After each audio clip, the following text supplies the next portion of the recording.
Experiencing chronic illness for almost 2 decades provides a person with the luxury of time for giving much thought to the meaning of life, relationships, and the world. Somewhere between a nasty flu and imminent death is a space where I live my life every day, year after year, never getting over it. As I witness the world around me from this vantage point, I learn how few things we really need to just be, to just live. Long ago, I decided to let the emotions I experience manifest themselves without judging whether I should or shouldn't be feeling the way I do. I am not a negative person when I'm feeling frustrated, and this frustration doesn't take away anything from who I am. I am not a positive person when I'm feeling empathy. It is just another facet of my being. Any heart can hold the entire universe if it so wishes.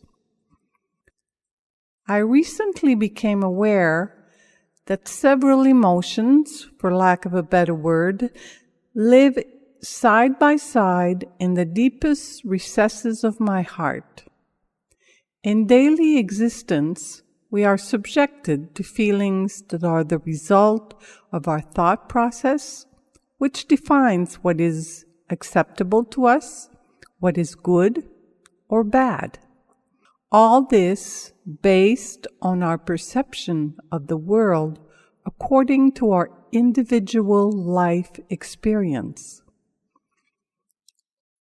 There are many people out there who want us to think that negative emotions can be expulsed from our being through a myriad of techniques, and that the positive can grow to fill our heart with bliss, leaving no room for the nasty stuff.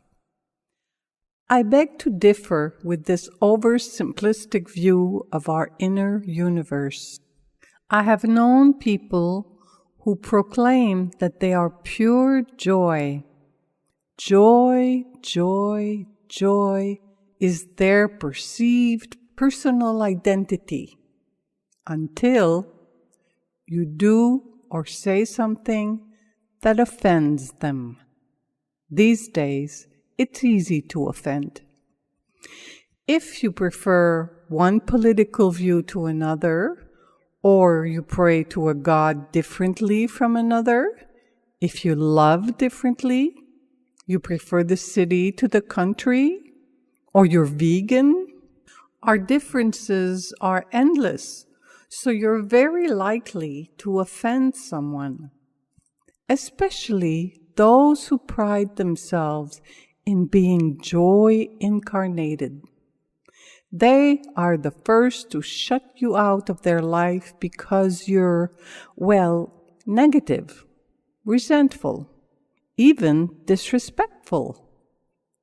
This is strange to me because I am, in fact, the same person who was so lovable until I expressed something that was not shared by such a joyful, dare I say, friend. It is a challenge to face such situations while remaining aware that each of us sees the world as we are and not as it is actually. To be honest, I cringe when I see hostile comments about a group of people who think differently from another group. How can we possibly know an entire group when we can barely penetrate the inner world of one single individual, even if that individual is ourself? Am I joy? Yes.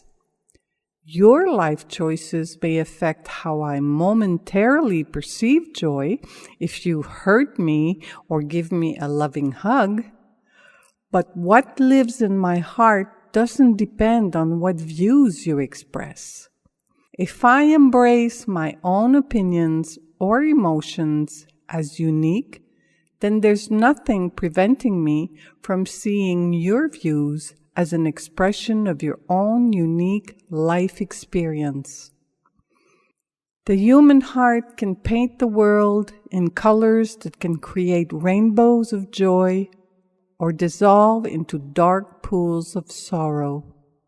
We are the masters of all that we hold in our heart, and our canvas spreads farther than we can ever imagine.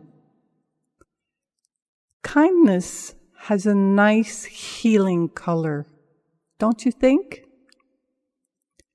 See you on the path of healing and beyond.